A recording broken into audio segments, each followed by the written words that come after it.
Dulu jadi TTM Sule, begini nasib Baby Shima penyanyi asal Malaysia, bongkar hubungan dengan Uya Kuya. Nama Baby Shima sempat menuai sorotan publik saat disebut-sebut memiliki kedekatan khusus dengan Sule.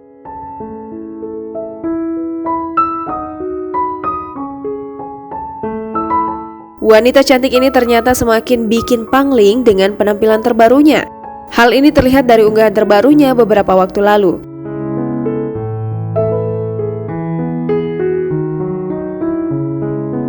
Diketahui Sule memang santer dikabarkan dekat dengan beberapa wanita termasuk Naomi Zaskia yang usianya beda 22 tahun dari ayah Putri Delina dan Rizky Febian itu.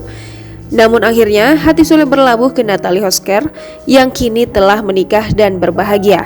Sebelumnya Baby Shima belak-belakan mengaku mau menikah dengan Sule dan sudah dikenalkan ke anak-anak Sule. Baby Shima mengaku jika sudah dekat dengan Sule ketika dirinya pernah diundang di acara pelawak kondang ini. Bahkan, penyanyi asal Malaysia ini menyebut jika keduanya adalah teman tapi mesra. Melihat sosok Sule, Baby Shima mengatakan jika mantan suami Lina ini merupakan orang yang penuh perhatian. Shima juga mau jika dirinya diajak nikah oleh Sule.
Jangan lupa subscribe, share, komen, dan like ya.